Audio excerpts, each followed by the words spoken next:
Hey everybody, welcome to It's Not Scary, It's Just Music. It's me, SJ. Hey, welcome to 1992. We're already 3 years into the 90s, and where in 1990 it felt like people were experimenting a lot in order to try and figure out how to pivot away from what was happening in the 1980s. And in 91, obviously, we had a huge creative explosion with bands like Nirvana, but there were certainly others in the mix as well that were helping push a lot of these genres forward, giving a lot of directionality and inspiration to other artists. And in 1992, we're just starting to capitalize on what that explosion was in 1991. So there's a lot of experimentation that's happening this year. Some things are quiet, some things aren't, but for the most part, we're just continuing to charge forward through this decade. So before we get started, I just want to remind that if you're interested in listening to any of the tracks that I call out in today's episode, you can find them in my essential list for this year, which I've linked in the description of this episode. Or if you're interested in listening to the rest of those albums or my conspicuous absences or any of the other albums that I decided to keep for this year, all of that is in my big list for 1992, which is also linked in the description of this episode. So what are we going to talk about today? First, we're going to discuss what's happening right now in each of the genres in 1992, what's popular, a little bit of what's moving in and out, but for the most part, we're just talking about what's happening in this very moment by genre for 1992. Next, we're going to talk about all my essential albums for this year and why, and then finally, my conspicuous absences from my essential list from this year and why. So, let's get started with talking about rap. So, in 1991, I had a perception that the first wave of gangster rap was essentially over or ending. And I think by 1992, where that original idea of gangster rap that you can find in early Public Enemy or even very early Beastie Boys or NWA Straight Outta Compton, the first wave of gangster rap is still happening, but it's not as new and innovative as it was several years ago. And at this point, at least for my own project, I'm not keeping very much on my big list and certainly not putting anything on my essential list. So I think that there's probably going to be a little bit of a gap in gangster rap for a minute before we get to the next wave of it, which, as I've said before, will be something like Wu-Tang Clan. And then from there, all the offshoots in the Wu-Tang Clan and Nas, for example, or Tupac or Notorious B.I.G., artists like that. But for right now, things are pretty quiet. In the alt-rap space, the second wave of alt-rap is coming on, where the first wave, like your Brand Nubian or Poor Righteous Teachers or even Tribe Called Quest, that initial wave of alt-rap is starting to dwindle in favor of this second wave of alt-rap, which is incorporating a lot more R&B elements into the rap. Nation of Islam is fluctuating. Some artists care, some artists don't care too much. It's still there, but there's varying degrees of it being important. As gangster rap has leveled off considerably, the need and the drive for alt-rap to have this huge perspective is starting to waver along with it, given that it was countering something that is starting to not be nearly as relevant as it was several years ago. So in turn, it's leveling off also and giving rise to this new idea of alt-rap, which is a little bit more upbeat, a little bit more uplifted. It's a little less intellectual, so it's a little bit more on the pop rap side. And then, like I said, it sort of depends per artist on how much they care about Nation of Islam. Additionally, reggae is starting to overlap itself in the rap scene too. So not just R&B, but reggae is starting to venture into rap. And that's the shape that dancehall is taking. And so you're going to have a lot of overlap over the next several years between popular reggae artists and popular rap artists and collaborating together. And then finally, rap metal is starting to become a thing too. And we'll talk more about what rap metal is and where particular artists are starting to access that collaboration of ideas between metal music and rap music. So next, folk music. We're starting to move into the era of Tori Amos, which, if you're familiar with Tori Amos, she takes a lot of ideas from a lot of previous folk artists and turns it into a 90s conception that is all her own. There's a lot of musical followers of Tori Amos. She's extremely popular in the folk music scene, especially in the 90s. So she is going to be the dominant force in this variety of 90s folk music for a little while. There's going to be other popular artists, but she's the person that you think of when you think of 90s folk music, at least in this era. As I just said a second ago about reggae, where Yellow Man has been dominating in the dance hall and toasting scenes, Shabba Ranks, which we talked about last year, is becoming the preeminent leader of the reggae movement to a degree that he's becoming more globally popular, where Yellow Man, I think, was a little less globally popular. He might have stretched out a little bit beyond Jamaica, but Shabba Ranks is really getting out there. And along with that, he's ushering in a whole new variety of dance hall, like we talked about last year. And he's going to continue to be the king for at least the next little while. And in doing that, he is doing a fair bit of collaborating, like I said, in the rap scene, as well as the R&B scene. And we'll talk a little bit more about that shortly. Next, Electronica. So much like 1991 being a huge moment for rock, 1992 was a huge moment for electronic music in general. We're talking about trance music, ambient music, techno, house music, video game music to a certain extent. This was a huge year for electronically derived music. And again, we'll talk more about some examples of that once we get into our essential albums. Rock music, there's a lot of influences off of Nirvana, Pearl Jam, and Smashing Pumpkins now that we've kind of broken the seal from 10, Gish, and Nevermind, that rock is aggressively starting to move in those directions of incorporating metal together with neo-psychedelic rock, with hair metal ideas. Roots rock is another one. So everything that's being done in those three albums, a lot of artists are starting to play with turning up the hair metal or turning down the neo-psychedelic rock and just playing with the levels of influences in order to mess around with and innovate on these sounds within the rock space. So there's a lot of jostling in the rock space, and it's hard to land on anything in particular just because there's so much experimentation happening. We will shortly get to some definitive examples when things begin to settle into bigger, more discernible buckets. But for right now, there's just a wild amount of creativity happening right now. And all we can do is kind of snapshot moments in time and say, yep, this was a great example of somebody trying something here and it worked, and something didn't work here and something worked here. So it's kind of a wild moment for rock. One thing I'll call out specifically is that the third wave of alternative rock is beginning this year. We'll give some examples of what we mean by that. But broadly, the way that you can think about third wave of alt rock is just taking what was happening in the Sonic Youth Dinosaur Jr. moment with the atonal rock music, playing the guitars only moderately well with intentionality.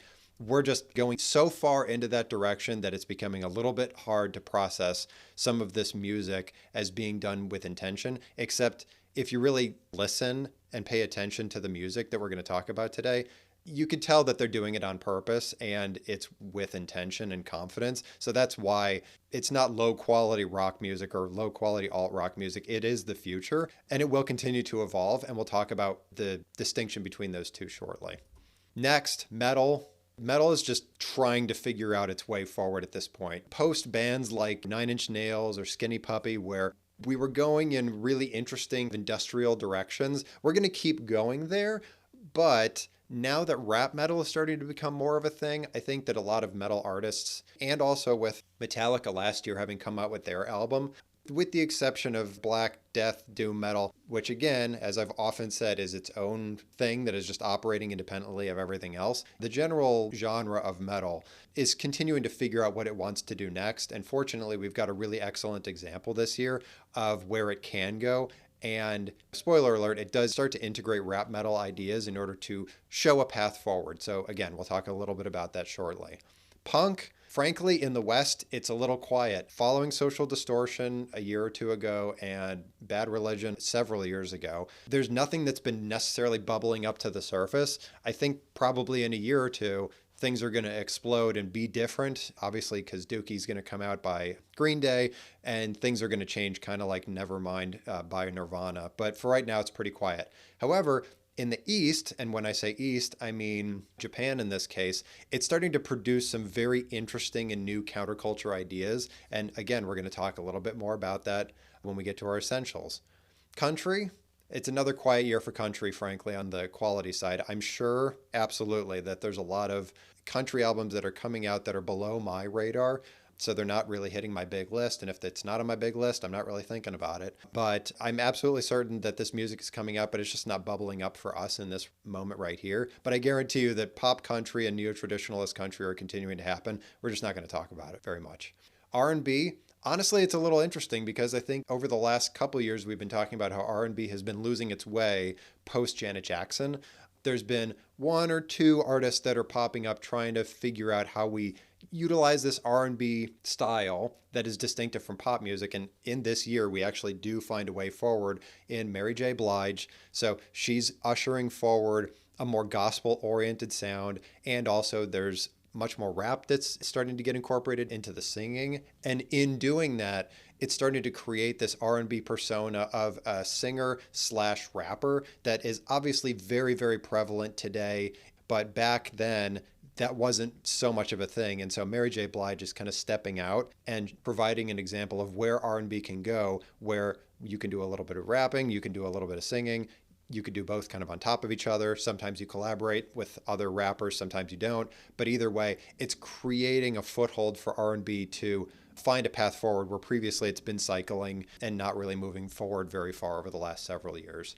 Pop, straight ahead pop of good quality, is also a little bit quiet this year. We've got one example, but it stretches out way beyond the bounds of just traditional pop music. And again, we'll talk about that in greater detail. But we're also starting to find that there's a lot more dream pop that's coming out, which in many ways has some tiebacks to twee pop from the 80s. Dream pop is, I would say, a little bit more ethereal in nature, and we're going to have a lot of that start to permeate over the next several years, where dream pop is going to start merging with retro folk ideas, and it's going to create all new different kinds of sounds that start to become the sound of the mid 90s, but we're not totally there yet.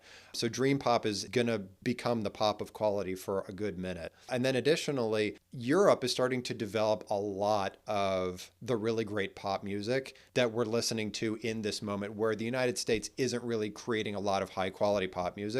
The Scandinavian countries are starting to really create a lot of great pop music, which is actually really interesting because eventually we are going to have a pop idol in Scandinavia that will start to set the tone for pop music for the mid to remainder of the 90s. And then eventually the United States will co-opt it with artists such as Britney Spears. But we're not totally there yet. We're on the road though. Avant-garde, we're almost to our next official place with avant-garde. We're not totally there yet. There's still a lot of artists that are playing with avant-rock elements. Like I said, there's a lot of dream pop that's verging on avant-garde music. So because of that, avant-garde is really popping up in other genres, pushing the boundaries individually of other genres, and it's not necessarily settling into its own strict genre like it did in the 80s. So avant-garde is highly diffused right now. Next, video game music. This year was another huge leap for Gen 2. So your Super Nintendo, your Genesis, your Sega Master System. This was one of those iconic years in video game music with one particular soundtrack, and we'll talk about that a little bit more once we get to the essentials. J-pop. Traditional J-pop has been swirling the drain for years and years. Since Henri left the stage for the most part, the quality of the music has leveled off considerably. There's even still artists in 1992 that are trying to make city pop happen, and it's really, really passe at this point. There's a little bit that I kept on the big list that is incrementally pushing some boundaries, but for the most part, traditional J-pop is nowhere to be seen in this moment. And I'd like to believe that soon enough, it's going to get overtaken by other genre J-pop, and the traditional ideas will fall away for quite a while until record producers can figure out how to make those ideas that are more counterculture sound more popish to the general population. So there's a little bit of a re-engineering, rebuilding phase that traditional J-pop is experiencing right now. And for the most part, alternative rock ideas, punk, like I said earlier, those concepts are starting to really infuse themselves into popular music in Japan. And so right now, it's all about the counterculture scene in Japan and not necessarily the pop culture scene. And then for K-pop, we're officially starting K-pop this year. There's not even going to be a check-in. We're just going to leap right into there being an essential album for this year for K-pop. And guess what? It's considered to be the first essentially K-pop album as defined by the current idea of what K-pop is even today. And it started in 1992 with this one album that we're going to talk about. And it's an essential for this year, not just because of how important it is, but because of how great it is. So, having said that, let's get started with our essential albums for this year. So, first is Aphex Twin Selected Ambient Works 85 to 92. This is ambient intellectual dance music. I could even say that it's ambient trance, and I think that it wouldn't be necessarily incorrect. The tracks I'm going to call out specifically are Pulse Width and Green Calx. So, first of all, this is excellent, excellent, excellent ambient music. Now, ambient music has been around for a very long time at this point because this is going to go into a territory of music that I'm not acutely familiar with, but I know that where it was going in the 1980s was giving me a good hint. But the New Age movement of the 60s and 70s generated a considerable amount of energy in the ambient music movement. And so ambient music has been happening for a very long time. The difference with Aphex Twin in this case is that the ambient music has considerable trance influences to it. And so does it necessarily sound like something that you would listen to in a very chic clothing store? Definitely yes, 100%. And really, I would even argue that it wouldn't exist today in your head like that if it weren't for albums like Selected Ambient Works 85 to 92. But Aphex Twin in this case is playing with a lot of interesting different electronic ideas. Like clearly there's a lot of manipulation in the circuit boards trying to create some new distinctive sounds that are pushing boundaries certainly away from house, because like you're not dancing to this probably. You might chill to this maybe, but for the most part you're just sitting and listening intensively and just processing what's happening. It is quiet, it is very contemplative, it's really cool stuff. I wouldn't say that it's the most attention grabbing because it is ambient music at the end of the day, and second best it's trance music. So if you really want to put on something that gives you an opportunity to focus on doing something else, this is an album for you. I would say that Aphex Twin in later albums does much more aggressive dynamic music than this. It's a little less understated than this album is, but it's critical nonetheless because it's showing, first of all, that there's different electronica out there than what we were listening to in the 80s, because even the ambient music and the new age stuff that was coming out by Kitaro for like ages and ages and ages in the 80s and 70s doesn't sound anything like this. This sounds modern. It does sound 90s. Frankly, it sounds very cold, like it sounds very chilly, which is really interesting too, because the music is eliciting, at least in my mind, imaginative responses in which I'm feeling very cold and chilled by listening to this music, which I think, again, speaks to the strength of Aphex Twin, because if you can imagine in 1992, Aphex Twin was playing clubs and playing music like this, and people were just grooving to it. However, one can groove to ambient trance music. But it's really cool stuff, really great. I would challenge you to listen to this compared up to some of the other electronica that we've got going on this year, because it really does show that, as I said earlier, electronica is the exploding point for 1992. There's so much going on here, and this is just the beginning.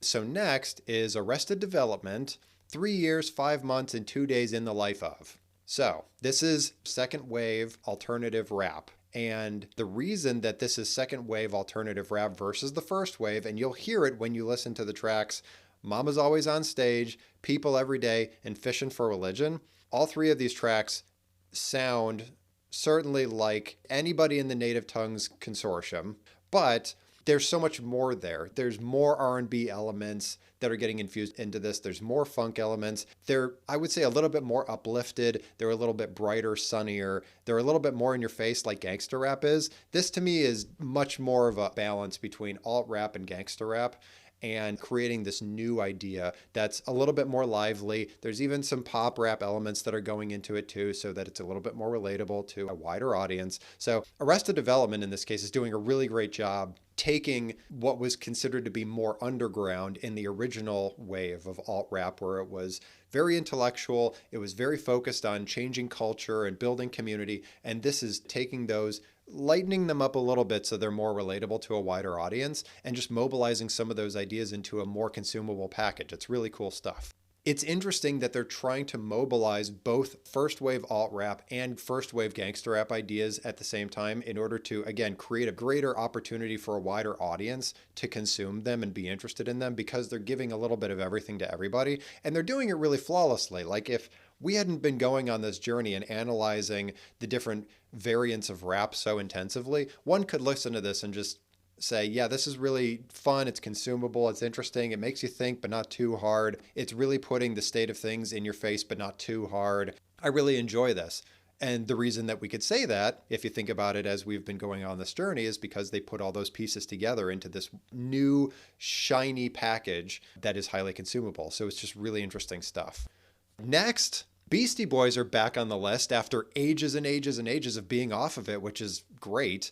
And the album is Check Your Head. This, I would definitely say, is rap. I don't think that anybody would ever claim that Beastie Boys wasn't rap, but I think that this is actually rap metal. Not necessarily rap metal like we're going to talk about later in the Essentials, but it's got a lot of metal influences in it that you couldn't claim other rap artists, gangster rap artists or otherwise, are playing with, so that you're just calling this some other variant of rap. This, to me, is rap metal.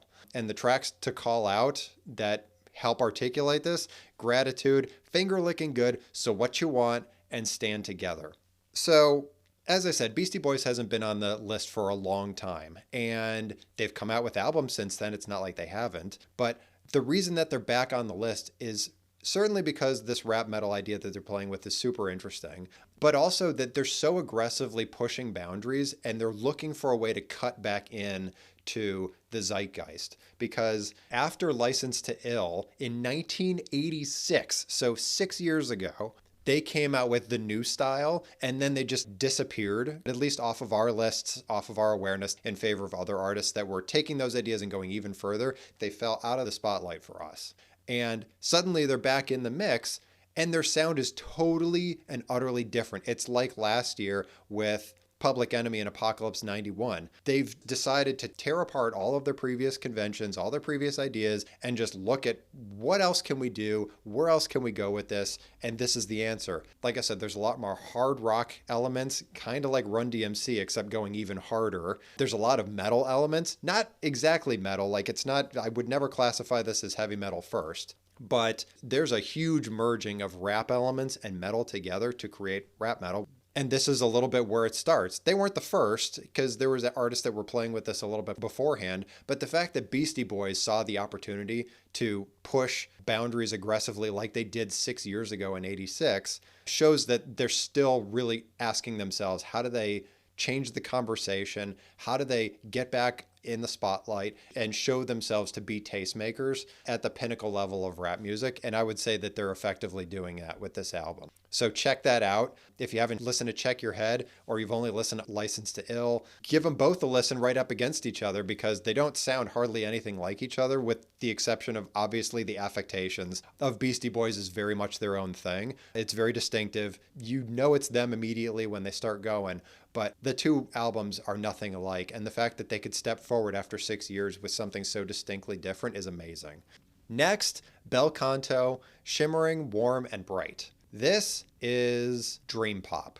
So before I start talking about the album itself, I'm going to call out the two tracks that I put on my essentials. So Unicorn, and then the track Shimmering, Warm, and Bright. So frame of reference on this: the reason that Scandinavian pop is starting to become more of a thing in 1992 is that Ace of Base has already happened. The album that they came out with that had the sign on it, or All That She Wants, happened, but it just didn't bubble up to the level of awareness for even my big list. But it's an important frame of reference, because Ace of Base crossing over into becoming a global phenomenon allowed more Scandinavian pop bands to find footing elsewhere outside of Sweden, Norway, etc. So this is one of the main reasons that Bel Canto even is bubbling up to the surface. The other thing that I'll call out is the sound of this. Before you even get into listening to Unicorn or Shimmering, Warm, and Bright, is that Bel Canto, to me, sounds very much like if you took the Sundays, which we talked about in 1990, which was more jangle pop, and a little bit more of that dream pop idea, but from England, and then Kate Bush, also from the UK, and you put those ideas together, and you're starting to evolve in this new direction of pop music, which, again, we define as dream pop. And if you know anything about later stage dream pop, and I'm talking about 97, 98, 1999, with bands like Hooverphonic, Bel Canto was a precursor to artists like Hooverphonic. So, or Hoover and then Hooverphonic. So if you're familiar with those bands from the mid-late 90s, early 2000s, this is where it starts. if you really like what Bel Canto is doing, trust me, there's a metric ton of music that is going to be just like this that we're going to be listening to over the next at least 7 or 8 years. So enjoy the ride because it's really great stuff. It's kind of where pop music is going. It's like intellectual pop or like indie pop. I definitely think that these ideas will lead into eventual indie pop of the early 2000s. And we're starting to already see those markers here in 1992 with Bel Canto. So Unicorn, Shimmering, Warm and Bright, give them both a listen if you like this. The rest of the album is playing with these same ideas, so keep going with it if you like it. So next is Carnation, Tengoku to Jigoku, which means heaven and hell. You could likely tell by my mutilation of the Japanese language that this is J-pop, certainly, but it is alt J-pop. I would even call it alt rock J-pop, alt J-rock, something like that. But it's definitely not straight ahead J-pop. This sounds nothing like Henri. It doesn't sound like Size. As I said, it's going in that direction of counterculture for J-pop. So the tracks I'm going to call out, just so we get them out of the way, is Otobai, which is Japanese for motorcycle, Taion to Ase, which is temperature and sweat, Ohayo, which is high, and then I no Sazaname, which is love ripples. So you're going to look at the track names and you're going to be like, unless you know Japanese, I don't understand what any of these are saying. Just start listening to them. It's in the order that I've recommended it, so just give it a listen. So the interesting thing about this album, other than the fact that it is playing with about 1,000 million different ideas and that it's Japanese, is putting that all together is really cool. Just giving you a little bit of grounding before you get into it. The best way that I can articulate this is just to kind of call out the different movements that they're putting into one thing, which is LA counterculture. And that's to include the Untouchables, Red Hot Chili Peppers, X, everything in that contingent. It's that. Plus Shibuya K, which we talked about several years ago with Pizzicato 5. They were the innovators of it. It was a little bit more calypso-y. It was a little bit more nightclubby. So you take all of those pieces together, like on the Untouchables, like Red Hot Chili Peppers, Pizzicato 5, X, and then Japanese pop music, and put it all together, and it makes this album. The heartening thing about this is it feels finally like Japanese popular music is starting to go somewhere, which is really great because, as I've said for the last several years, it's been swirling and not doing too much and really trying to figure out what it is, but not landing on anything distinctive. This, to me, is a definitive evolution of a lot of ideas that have been getting played with over the last several years, but haven't had enough of a perspective or executed consistently or confidently to bubble up to being an essential album. So this one's really exciting. There's a lot to love here. If you don't know Japanese, it doesn't super matter because the music that comes out in these 4 tracks that I call out is distinctive. You can hear the connections back to everything that I just mentioned here. It's really pleasing music to enjoy, so give all of those a listen. If you like these, the rest of it kind of sounds like this too. And also, if you like stuff like this, this is approximately, I think, where a lot of the popular music in Japan is going to start going. There's going to be one whole contingent of music that's going to start sounding a lot more like this. So if you like this, get ready because there's a lot more coming down the pike for you. So next is Mary J. Blige, What's the 411? I think we promised that this was going to be on the essential list because we called her out when we were talking about trends of R&B. Guess what? This is R&B. I think you probably already know that at this point. The tracks I'm going to call out are Real Love, which is one of her monster hits early in her career, and then What's the 411, the track. So like I said, when we were talking about how R&B has been shifting and shaping this year compared to the previous years, Mary J. Blige has clearly figured out that you can infuse gospel conceptions into R&B in order to liven it up or even just take it in some meaningful directions, where the goal had been for the last several years to aggressively merge it with pop music, and as a result R&B was starting to lose its distinctiveness.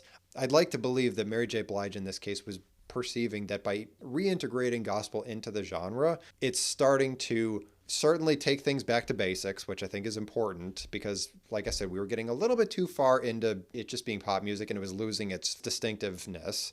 And I'd like to believe that from here, it can evolve into new different places. But it's interesting that the popular album for this year representing R&B was going back to basics. Because the reality is that she was really just filling an empty space in the world of R&B where there was certainly things like Boyz II Men and Vogue and things like that. But again, it was lacking something. Like it was trying so much to be pop music that it was losing a little bit of its distinctiveness.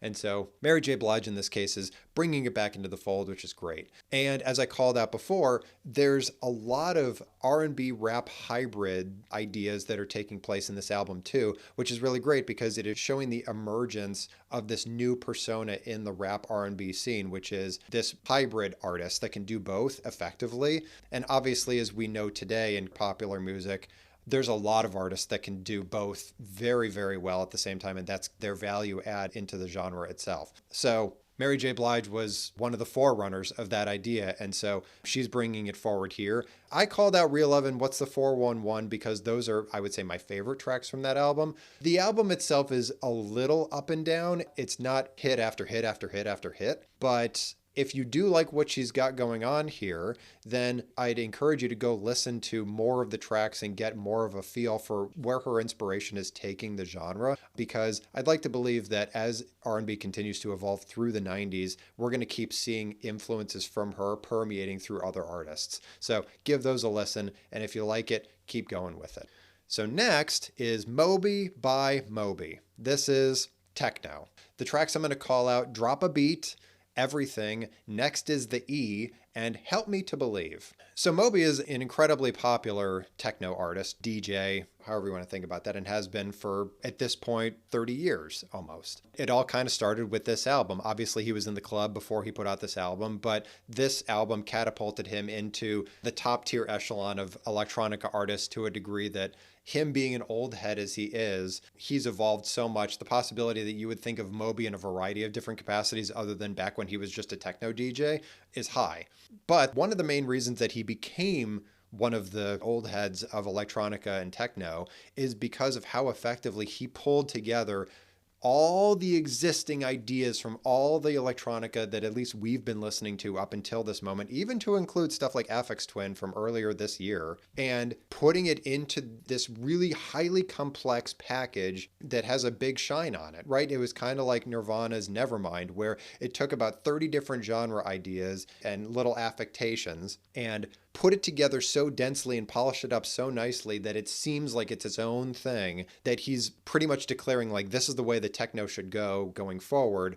It's highly complex, it's highly nuanced, but it's very confident. And the effectiveness of his turntablism, merging different sounds together, where he's taking other people's tracks through turntablism and merging that with his own crafted electronic artifacts into these distinctive songs and sounds, is really intriguing stuff. He's moving into really, really interesting directions. And also he's inviting other artists to follow in his path, because clearly Moby put electronica and techno on the mountain a little bit. It wasn't just him. There's more to talk about here than just Moby. But he had a huge hand in showing that techno DJs could be popular, be in pop culture, and in a cynical way make money doing it. And so because of that, he was showing that there was an opportunity, there was a market here. And that's really exciting stuff, because it's yet another huge leap forward for the electronica scene, showing that there's money to be made here if you know how to create relatable music that you could dance to it, you could groove to it, you could just listen to it at home, on your headphones. There's a bunch of different ways that you can engage with electronica, and he's showing the variety here just in this one album. So it's really amazing stuff. Like I said, I don't know how groundbreaking it is necessarily, but this is really just one of those examples of him pulling all the existing stuff together in this really awesome package and showing the potential of what's possible, which sometimes we need that. So like I said, check out those 4 tracks. They're all pretty distinctive from one another. I think I've pulled out all the 4 best of them, or at least the 4 most listenable ones. If you do want to listen to the rest of it, go for it, because it's not like other electronica albums where it's one distinctive idea that's connected together. They're all distinctive songs, kind of like a pop album or a rock album. So you can listen to all of them individually, and I don't think you're necessarily going to miss something by listening to these 4 distinctive ones, but go listen to the rest of it if you like it, because it's really great stuff. So next is Pantera, Vulgar Display of Power. This is thrash metal. It's thrash metal insofar as Metallica is no longer thrash metal and it is some other kind of metal. This is wherever Metallica was 5-6 years ago, and they're carrying that idea forward of thrash metal into new Skinny Puppy-esque related directions. I mean, the album itself is called Vulgar Display of Power, right? So you can kind of get a sense for where this is going. It's definitely in your face. It's aggressive. I mean, it's thrash metal, right? Like the whole point is to listen to this metal music and thrash around in a mosh pit. Like that's the point. And Pantera is very, very, very good at delivering this variety of metal for sure. So this is a really excellent example. If you've never listened to Pantera before, meaningfully or at all, this is a really great introduction to Pantera because this is their vibe to a T. So like I said, this is a Metallica evolution for sure. And it's not the Metallica from last year. It's what Metallica was doing several years ago, like with Master of Puppets and things even before that, carrying that all forward into this new thing. One thing I'll call out too is that the singing in this is very death doom metal. So it's a lot of that guttural singing. It's hard to describe, but if you listen to it, you know exactly what I'm talking about if you're familiar at all with metal music over the last 25 years. So leaving all that aside, because it's one of my least favorite things about any evolution of metal, period, is if I can't understand what you're saying, then it's kind of a turnoff for me personally. That's my own bias, and I call that out readily, which is why I generally don't pull forward a lot of death, doom, metal, things of that nature. But if you do listen and pay attention to what is being sung, because of all the different bands that do that guttural singing, Pantera does it at a level that is above most.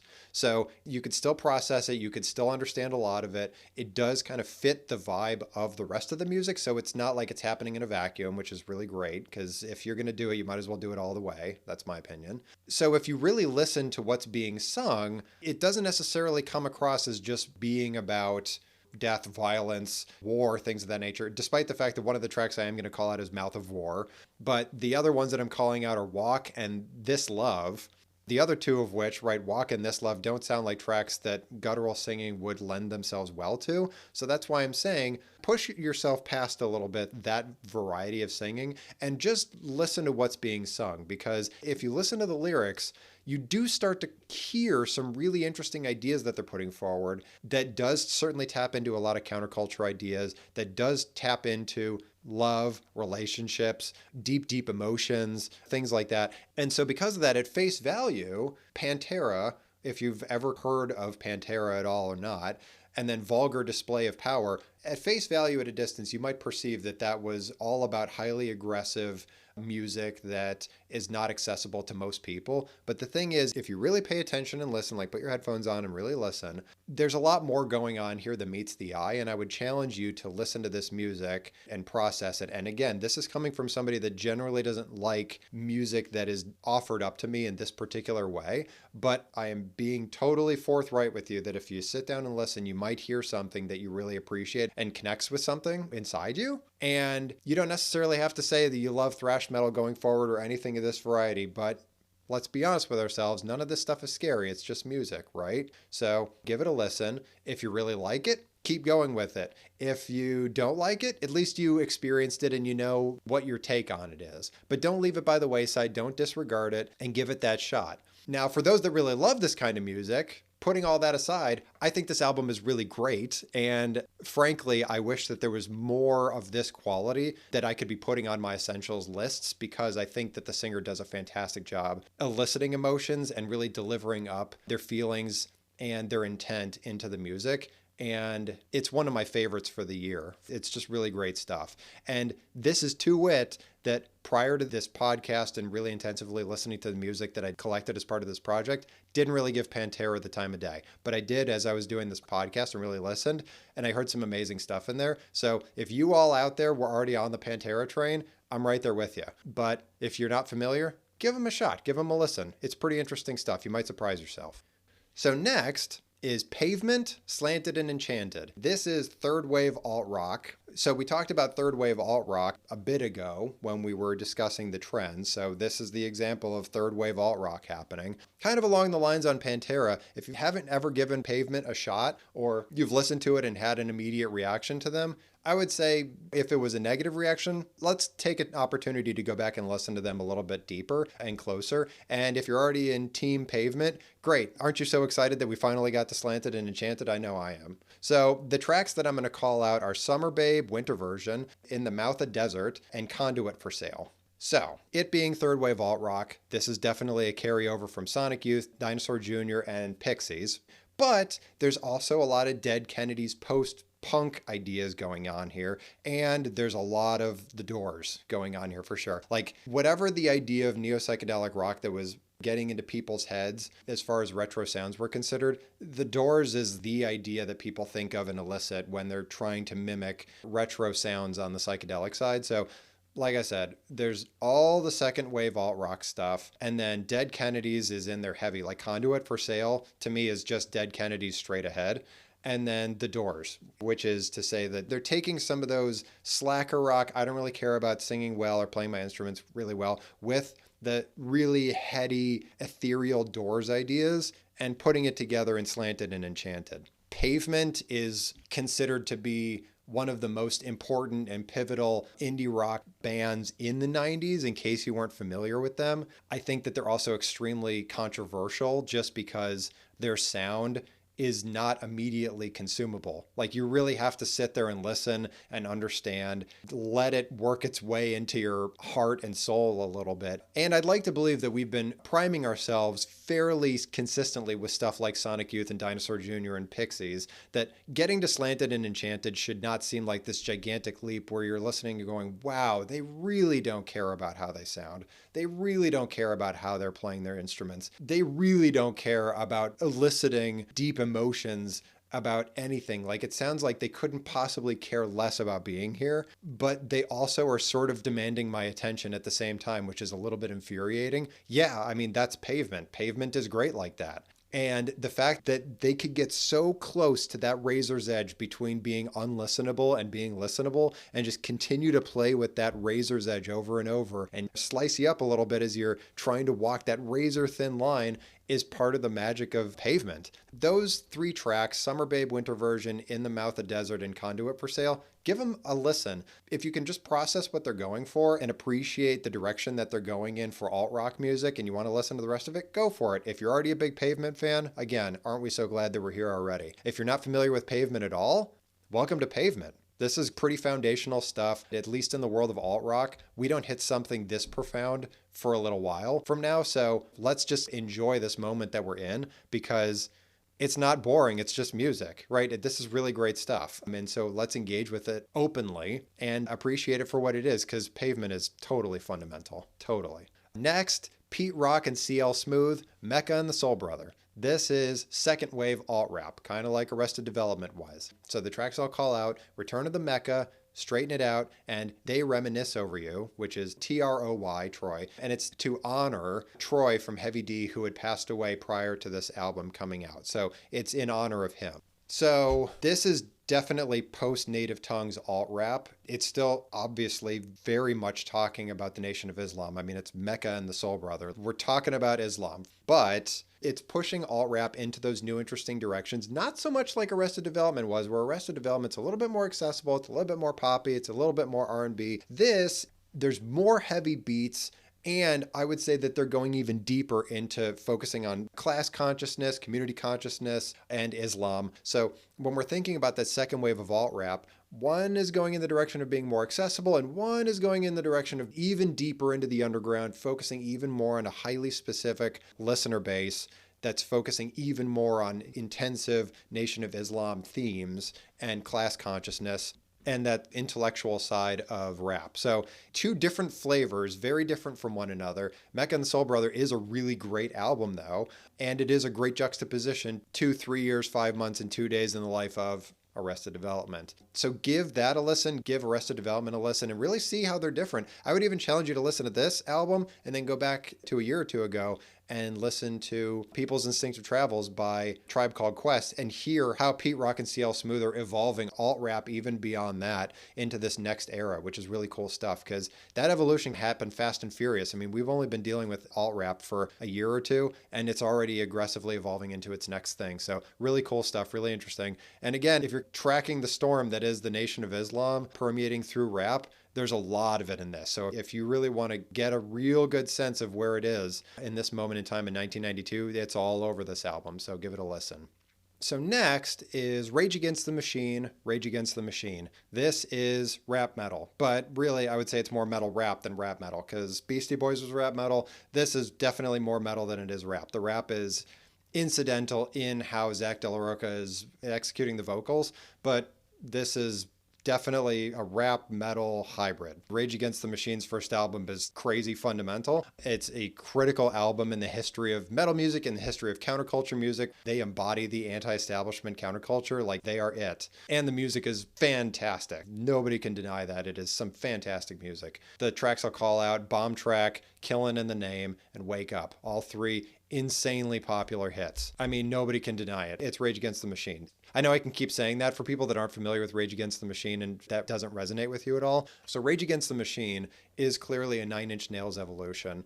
And they so completely embody the idea of revolution, counterculture, and anti-establishment. Like Bomb Track, just listen to it. Killin' in the Name is probably one of the most anti-establishment tracks that we've had since F the Police, probably. It's executed so flawlessly. Their vision is so clear. It's just flawless. This is flawless metal music. Nothing has been this good for a while. It's amazing stuff. One interesting thing I'd challenge you to do is listen to this and compare it up with Check Your Head by Beastie Boys from this year. Rap metal, metal rap. How do they align to each other? I think you could honestly see that there's a huge middle piece in the Venn diagram of these two albums. And you could, as a result, go back and listen to Check Your Head a little bit and see what kind of anti-establishment ideas Beastie Boys were playing with, because I think that they're a little bit more tongue-in-cheek because that's more their vibe, whereas Rage Against the Machine is just very, very angry and probably ready to start a fire somewhere. I mean, just look at the album cover itself. Like, they are ready for a revolution.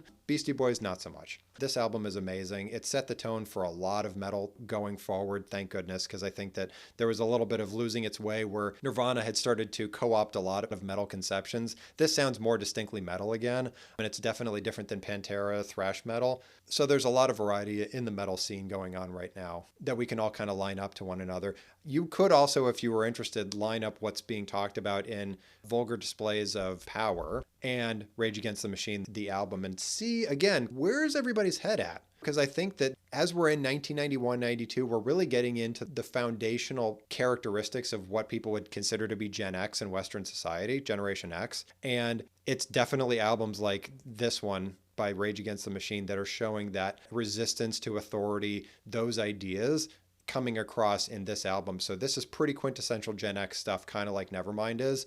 This, I would say, even takes it a step further than Nevermind did, because it's a little bit more in your face. It's a little bit more angry and a little bit less of the alt-rock subdued, like just run right all over me because I'm tired of this. They are more, no, let's fight back.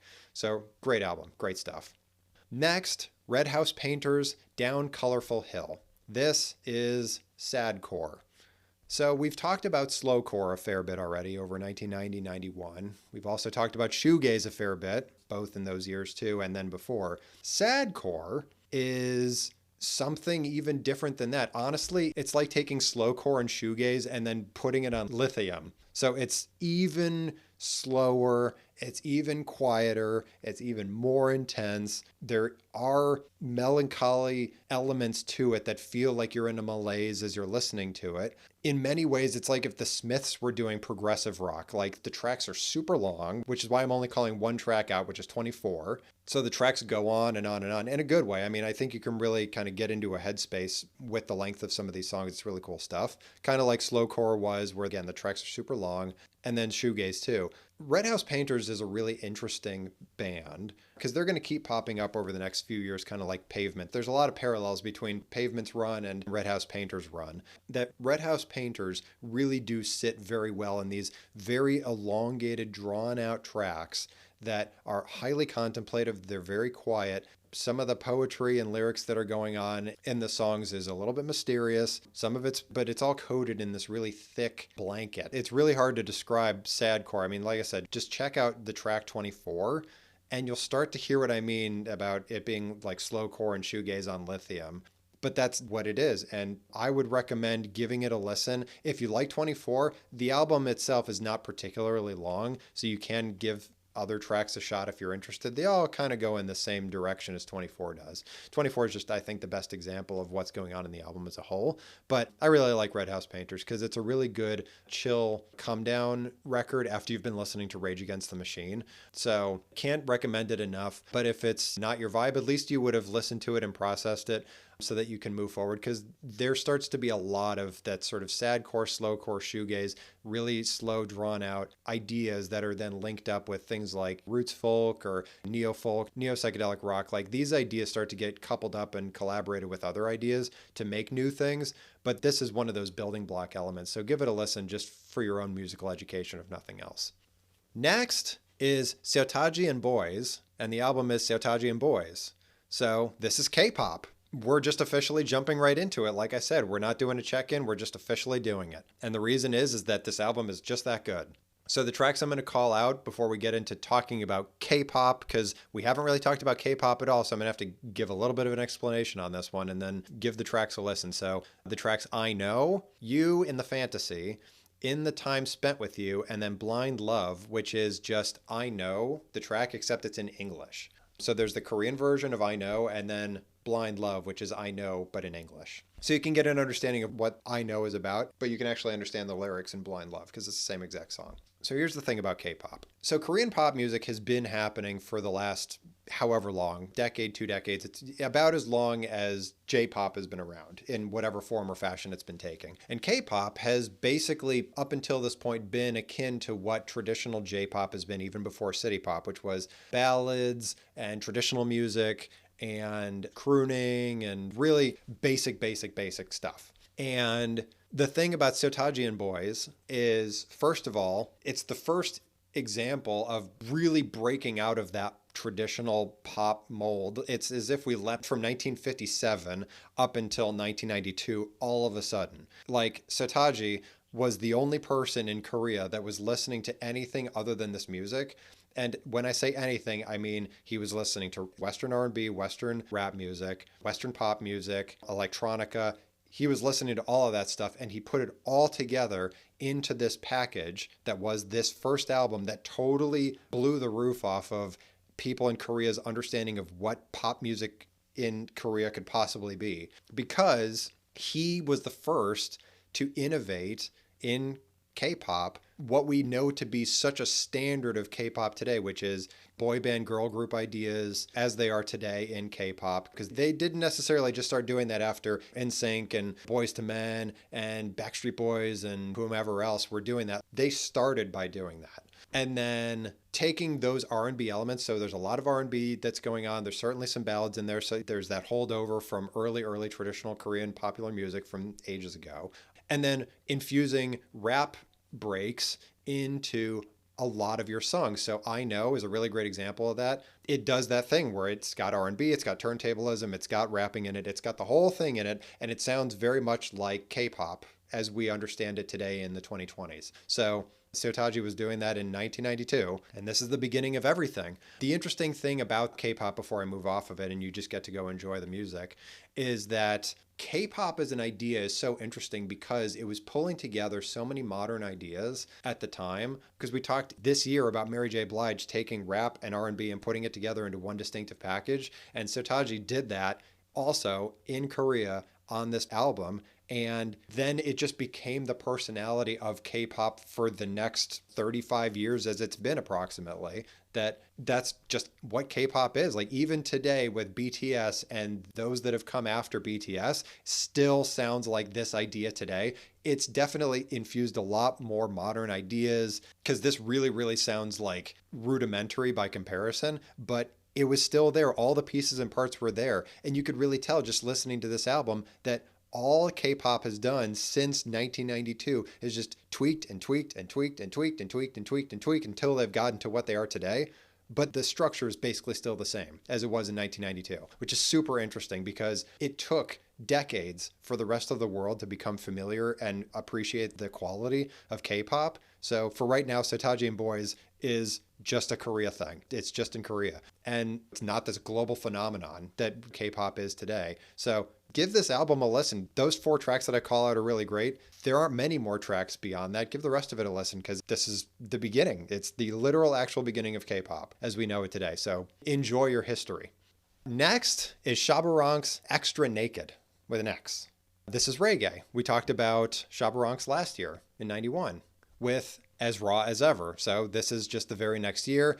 Extra Rated is his next album. He actually came out with 2 albums this year. Both of them are on my big list, but Extra Naked was the one that bubbled up to the essentials because of the track Ting-a-Ling, which is one of his greatest tracks that he's ever come out with. Also Slow and Sexy, which he does with Johnny Gill, the R&B singer from the West, and then What You Gonna Do featuring Queen Latifah. So it's clear that Shabba Ranks is finding global success because he's clearly collaborating with people outside of just strictly Jamaica. Clearly his brand of reggae is blowing out way further than just the microcosm that is the reggae community into elsewhere. But also he is bringing forward the rap elements, the R&B elements. His variety of dancehall and toasting is killing it right now. Like, it's clear that he is infusing some added life into the rap scene with his brand of reggae that is an alternative to the highly intense, highly intellectual alt-rap scene, which also has legs itself, but this is just a totally different variety, and it's different than pop rap,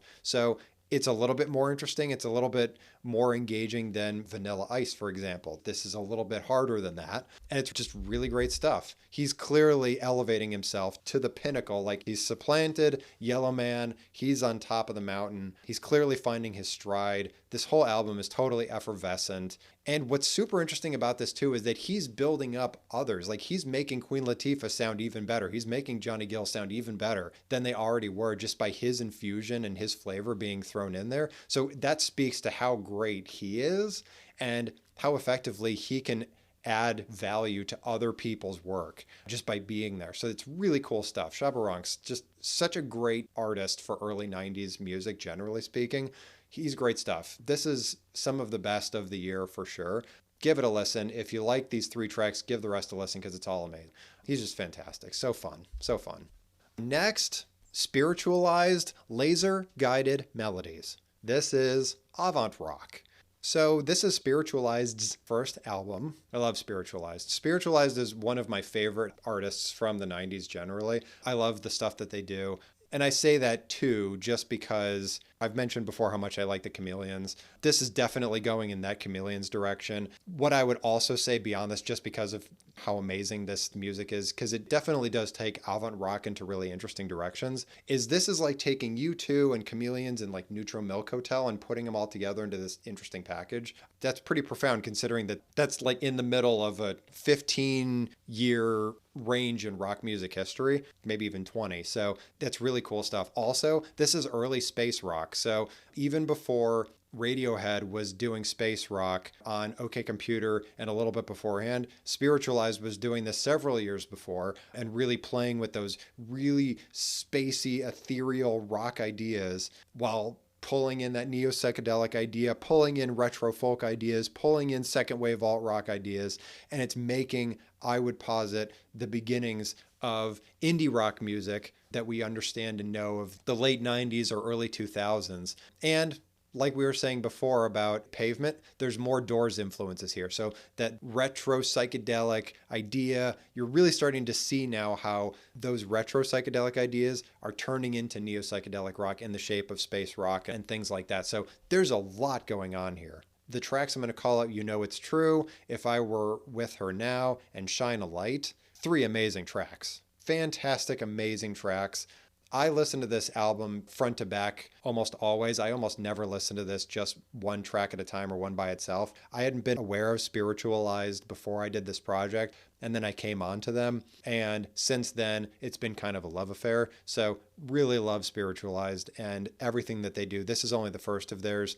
We're going to get more from them shortly, but this is the beginning for them. And it's just totally out there stuff. It's so great. Amazing. Next, the Afghan Whigs, Congregation. This is even more so neo-psychedelic rock than Spiritualized was. This just basically sounds like psychedelic rock, but it's got some new indie rock twists to it. So the tracks I'm Her Slave, Turn on the Water, and Miles is Dead. This is basically just, if you want to call it the Doors, that's fine, but just psychedelic rock, not even neo-psychedelic rock, so psychedelic rock from the 70s, from the early 70s, late 60s, plus Pixies, and that's it. That is exactly what it is. It's psychedelic rock plus Pixies. Done. Period.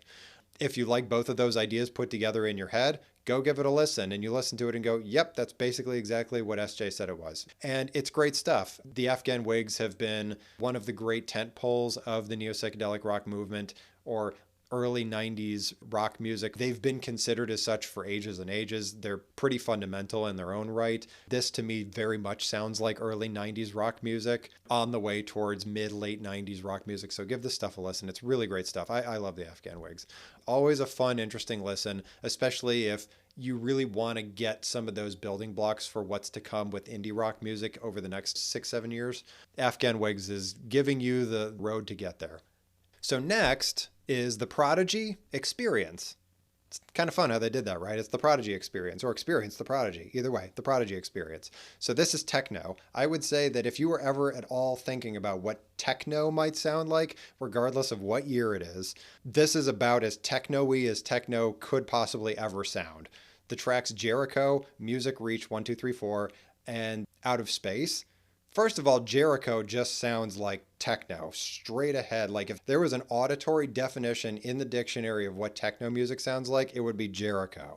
But having said that, there is an evolution here. It's an evolution off of artists like Meat Beat Manifesto.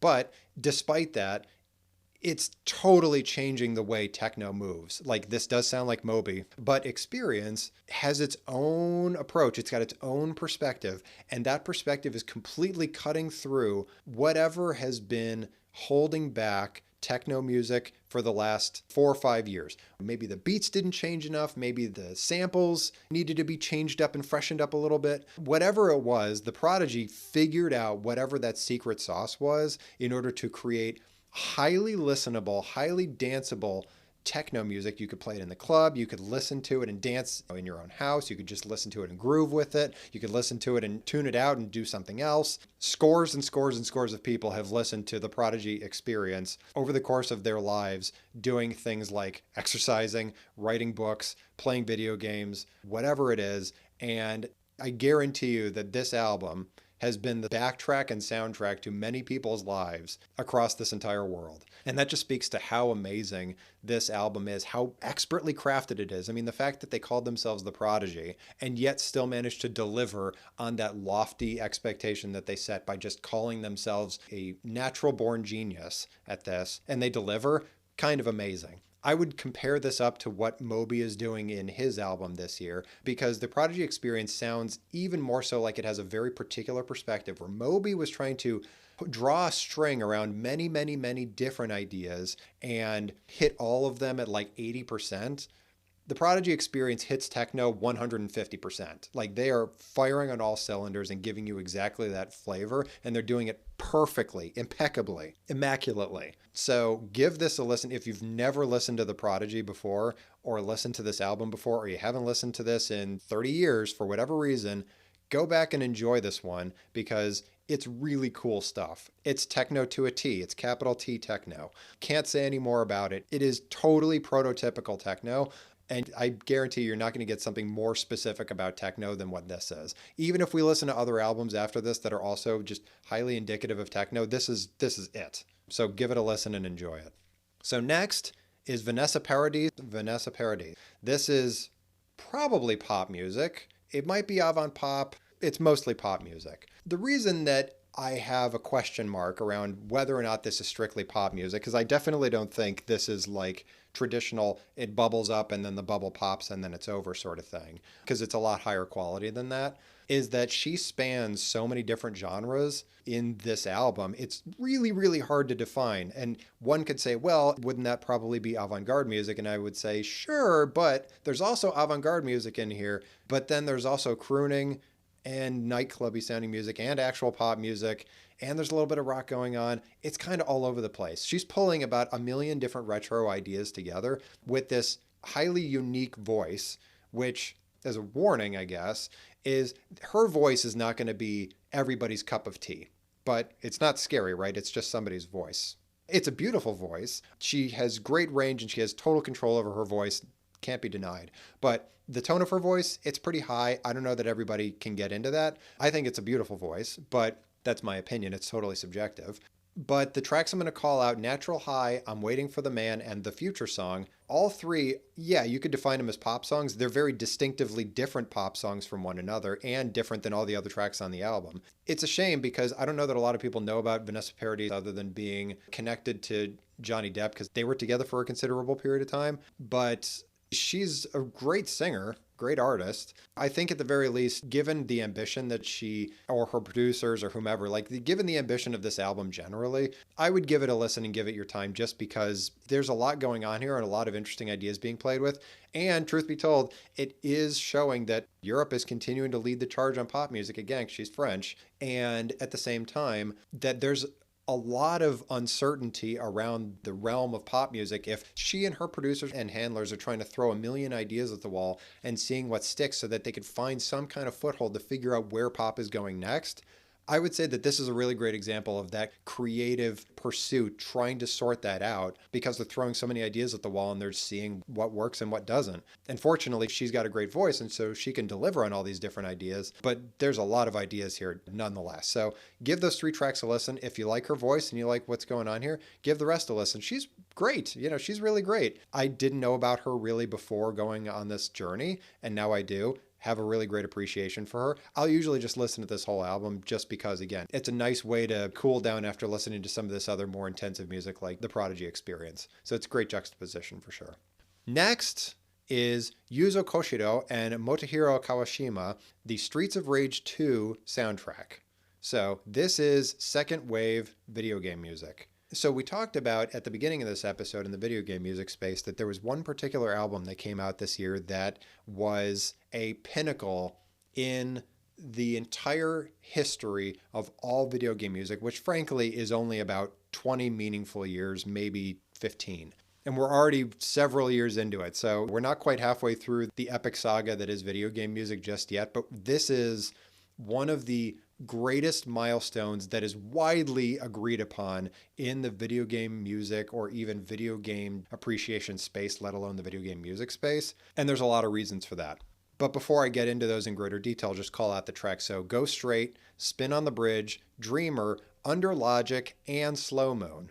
So you might actually notice that there's 5 tracks that I've called out here versus the maximum that I usually call out, which is 4.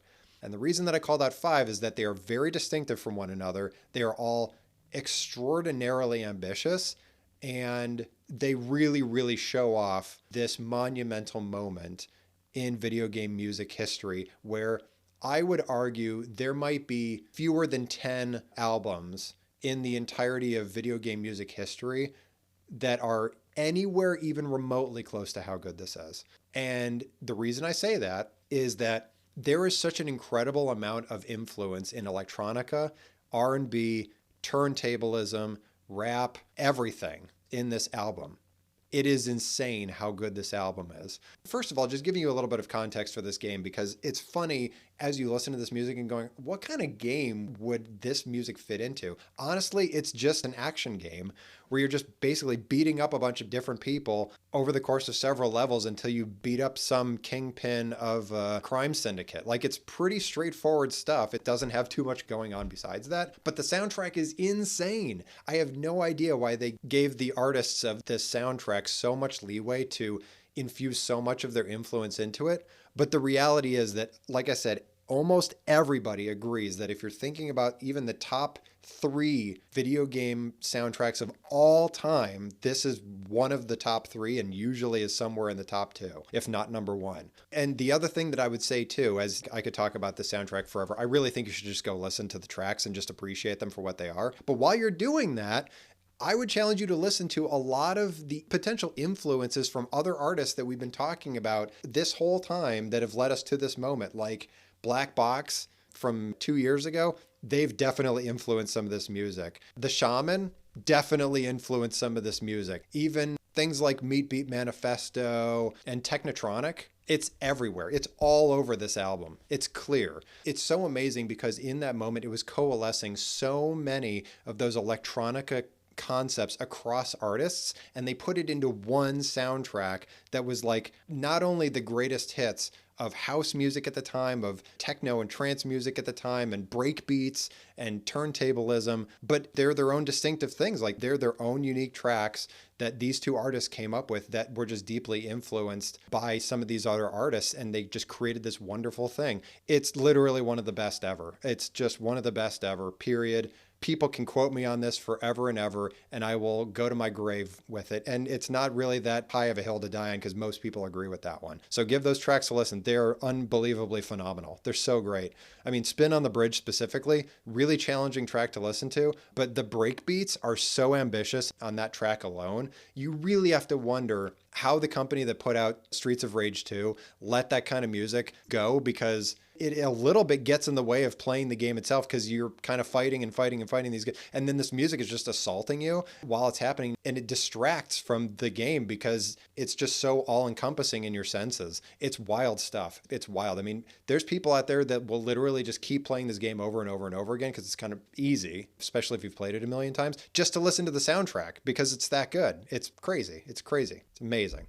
And then finally, Castella Yokumawado Chikyu, which is the rotating world. This is J-punk. So we talked a little bit about how punk music has fallen asleep a little bit in the West, but in the East, it's turning into this really wonderful thing that starts with Castella this year with their album, The Rotating World. This has a lot of variety. This definitely is pop punk, which is great stuff because there's a lot of pop punk that I think is sorely needed in Japan at this moment because they need some life breathed into their counterculture a little bit more so than just hard anti-establishment or totally banal J-pop. And so this is finding a groove right in the middle, and they're finding that exact right edge of pop culture where they're a little bit counterculture, but they're pretty much still accessible. It's really great stuff. So the tracks I'm going to call out: Akai Sora, which is Red Sky; Takahashi Haisen, which is Octopus Wiring; and Soji no Puro, which is a cleaning professional. Again, three ridiculous track names. It kind of speaks to J-punk or punk rock conventions that the track names are kind of insane.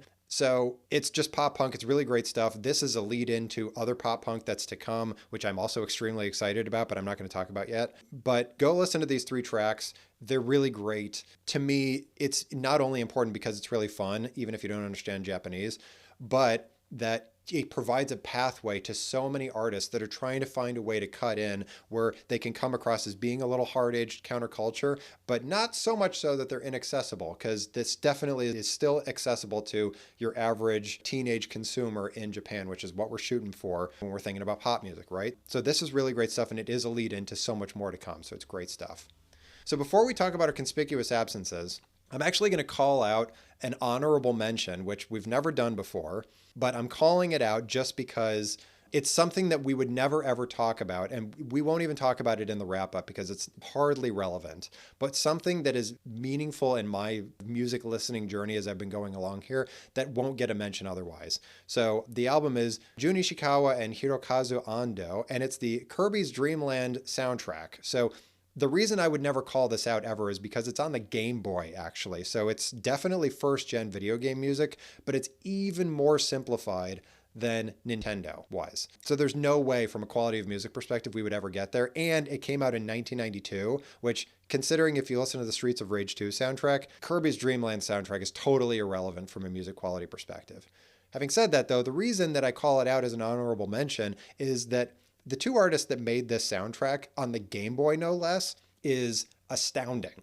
It's great. They did so much with so little. Like if you were listening to some of those tracks in the Mega Man games when we were doing our check-ins for video games like years ago, this is several years into the future, and these two artists are clearly pushing the boundaries of whatever Game Boy could possibly do in order to give you this great, enjoyable experience with the Kirby franchise. And if you're not familiar with the Kirby franchise, I'm not going to explain it to you. You can go look it up if you want to. You could also go look up this soundtrack if you want to. It's really great stuff. Jun Ishikawa and Hirokazu Ando have been making Kirby soundtracks since this moment, because this was the first one in the franchise, and they're still being made today as part of the Nintendo portfolio. But they did so much with so little, and I just want to call that out because I'm sure it was a Herculean effort to pull out a meaningful, thoughtful soundtrack to help tell a very silly, uplifting, lighthearted story through this platform game in Kirby's Dream Land on the Game Boy, and they totally knocked it out of the park. So honorable mention to them. They did a fantastic job.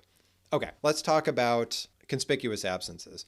So first, the Black Crowes, the Southern Harmony and Musical Companion. This is retro roots rock. Here's the thing. So the reason that I am calling this album out specifically is that it's certainly got those alt-rock components to it. And when I say alt-rock, I mean the Pearl Jam version of alt-rock, whatever version of alt-rock we're calling that. And it's definitely got that retro roots rock element like Pearl Jam did. I honestly just don't think they took it anywhere further than Pearl Jam did in the prior year. So because of that, it is good. Like, it's a conspicuous absence. It's a good album. It's a pretty popular album. I mean, the Black Crowes, this is kind of where they got their big bang from. But I just don't think that they pushed any boundaries on this one. So because of that, conspicuous absence.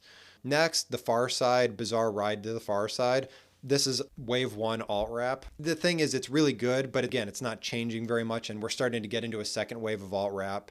And so because of that, this is just kind of settling into a genre that I think is already in the process of evolving. But it's a really great album besides. Bizarre Ride to the Far Side is a great album, and it is pretty fundamental in the history of alt rap. It's just a little late to the party. I think we've had albums like this in the past on the conspicuous absences where they're just a little bit late to the trend, and that's this again. It's a shame, but it is what it is. Next, the Wannadies, Aquanautic. This is indie pop, definitely. And when we say indie pop, I'm not saying that it's necessarily dream pop. I'm literally just saying that it's indie pop.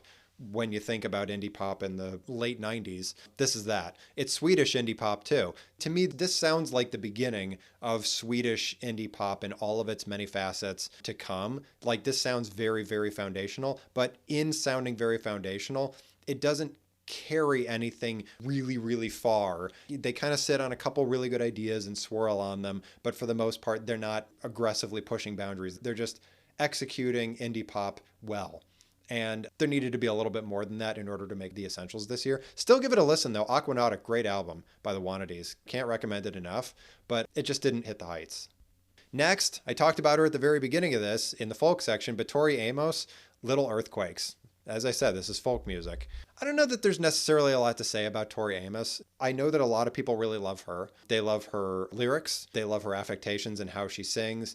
Also, I don't really feel like I have a leg to stand on because I'm a huge Bjork fan. And so having a preference one way or the other, to me, this might actually just come across as a bias and a preference for me that I never really connect necessarily with Tori Amos's material, even though that I know that she's extremely prolific and she's got a whole stable of offshoots from her that essentially build up a whole civilization of folk music in the 90s. It's just not my thing.